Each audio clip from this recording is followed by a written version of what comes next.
Agjencia Ndërkombëtare Investigative Stop Krimit nën kujdesin e drejtorit ekzekutiv Fatmir Sena organizoi simpoziumin shkencor Terrorizmi si sfidë kryesore. Në këtë aktivitet u trajtua gjërësisht fenomeni i terrorizmit si një nga kërcënimet më serioze të kohës për sigurinë kombëtare dhe ndërkombëtare. Ish diplomati Vangel Mita, pasi falenderoi pjesëmarrësit në këtë aktivitet të parë të këtij viti, i dha fjalën zotit Fatos Hasani, ish drejtues i lartë i policisë së shtetit, avokat dhe ekspert i trajnuar në Shtetet e Bashkuara të Amerikës në këtë fushë, i cili solli shembuj konkret të hetimeve të ndryshme në botë. Rëndësi të veçantë ishte edhe prezantimi me video, foto, ilustrime të forcave speciale dhe atyre hetimore në Manhattan. Shpjegimi i detajuar ngjalli interesin dhe shpërvëmendjen e të pranishmëve për materialin shkencor të përgatitur nga doktor Luljeta Hasani, pedagoge e Universitetit Aleksandër Mojsiu në Durrës.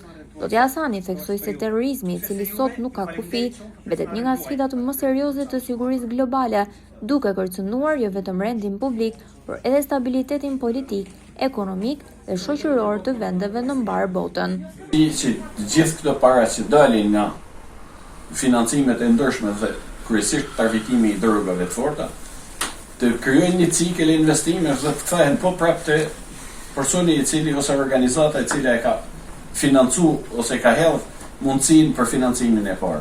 Kjo skemë vazhdon dhe sot të jetë një skemë aktive në shumë vende të botës, sidomos në shtetet të cilët kanë kompani offshore, ku legislacioni i vendit, legislacioni ndërkombëtar nuk arrin akoma të godas aty ku duhet godit, që t'ju shkatërrojë asetet nëpërmjet sekuestrimit apo vendit në dispozicion këtyre aseteve për shtetin.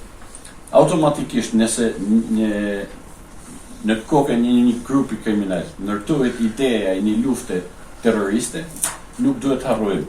Shenjestër e parë janë aeroportet, paralizimi i mundësisë dhe aeroportet jo ushtarake, aeroportet civile, në mënyrë që të krijojnë kaos, në mënyrë që të krijojnë problemet të cilat krijojnë destabilitet në dorët e njerëzit e mbrapa ai shfaqet deri te destabiliteti i vendit.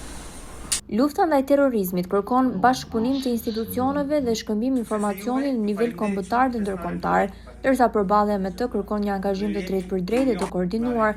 Në vjen e parë të frontit antiterror qëndrojnë strukturat e policisë, organet e drejtësisë, shërbimet inteligjencës dhe forcat e armatosura. Në raste të veçanta u tha në këtë simpozion nga avokat, ekspert të sigurisë, ekspert të marrëdhënieve ndërkombëtare, ish ushtarak dhe profesionistë të fushave të ndryshme. Diskutimet nënvizuan rëndësinë e bashkëpunimit ndërinstitucional, të parandalimit, shkëmbimit të informacionit, rolit të edukimit dhe ndërgjegjësimit shoqëror në luftën kundër terrorizmit. Në këtë veprimtari u prezantua dhe u miratua kodi i etikës, i cili aksesohet në webin e agjencisë. Gjithashtu simpoziumi shërbeu si një thirrje për vigjilencë, bashkëpunim dhe përgjegjësi të përbashkët në mbrojtje të sigurisë dhe paqes. Nga të pranishmit, avokati Dionis Selimi, avokatja Lulelia Çunaj dhe personalitet general brigade Dot Prenga, kolonel Veli Myftari, kolonel Niko Brahimaj, kolonel Besnik Muho, kolonel Ibrahim Jordani, jurist, oficer, ekspert, përfaqësues nga Kosova dhe Maqedonia e Veriut. Bordi i Agjencisë Stop Krimit akordoi stimull moral për disa të pranishëm të cilët i vlerësojnë me certifikata mirënjohje, ambasadori për hershëm i paqes e të tjerë. Aktiviteti u përmbyll me një performancë artistike nga vogëlushi me 9 punonjëse policie, që me virtuozitetin e tij dhe zërin melodioz u duar trokit ngrohtësisht nga të pranishmit. Pse jo edhe ushtarake? Të gjitha ato synodet. Ne sot jemi një